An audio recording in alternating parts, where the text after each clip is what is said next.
महोदय, पंचवर्षीय योजना की रूपरेखा पर अपने विचार प्रकट करते हुए मैंने भ्रष्टाचार को समाप्त करने की ओर आपका ध्यान आकृष्ट किया था। यदि भ्रष्टाचार इस देश से दूर नहीं होगा तो जो आशाएं हम करते हैं वे पूरी नहीं होंगी। आज तक जो होता रहा है उसमें एक सबसे बड़ी बाधा हमारे सामने आई है कि अधिकारियों का ध्यान देहातों की ओर नहीं है, उनका ध्यान शहरों की ओर अधिक रहता है।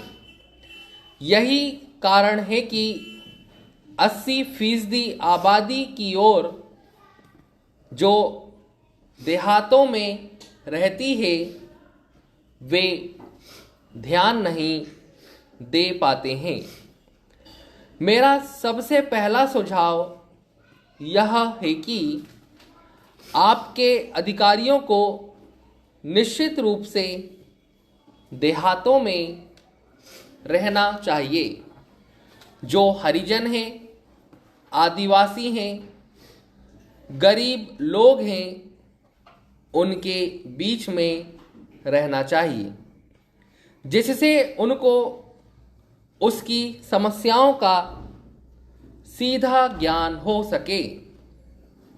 आप कुछ ऐसी व्यवस्था कीजिए कि हर अधिकारी वर्ष में कम से कम 15 दिन देहातों के अंदर जाकर रहे और उन लोगों से सीधे संपर्क में आए। इससे हमारी योजनाओं के कार्यान्वयन में बड़ी सहायता मिलेगी। उनको समझने का अवसर मिलेगा कि योजनाओं को ग्रामवासियों के लाभ के लिए किस प्रकार से लागू किया जाना चाहिए। मैं एक दूसरा सुझाव यह देना चाहता हूं कि अधिकारियों को काम करने के लक्ष्य दिए जाएं। उनको निर्धारित लक्ष्य पूरे करने होंगे और जो अधिकारी निश्चित समय के अंदर उन लक्ष्यों को पूरा कर लें उन्हें प्रोत्साहित किया जाना चाहिए, और यदि वे उसको पूरा नहीं कर पाते हैं तो इसी तरह से उनकी अक्षमता समझनी चाहिए। आज चारों ओर से यह कहा जा रहा है कि स्थिरता नहीं है। स्थिरता के लिए शांति और व्यवस्था का होना बहुत ज़रूरी है। यदि देश में शांति और व्यवस्था होगी तभी हमारी योजनाओं का काम चल सकता है। हमारी जो शक्ति आज शांति और व्यवस्था स्थापित करने में लगती है, उस शक्ति का इस्तेमाल हम अपनी योजनाओं के काम में लगा सकते हैं।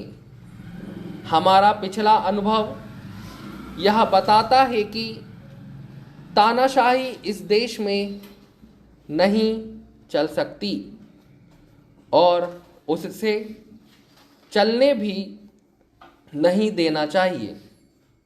अब जहाँ तक दूसरे कार्यक्रम का संबंध है जिस पर कार्यवाही चल रही है, उसमें कई नेता शामिल हैं। यदि वे एक रूपता दिखलाएंगे तो देश में अशांति पैदा होगी, हमारा प्रजातंत्र समाप्त हो जाएगा। इसलिए इस बात को जितनी भी गंभीरता से लिया जाए उतना ही कम है।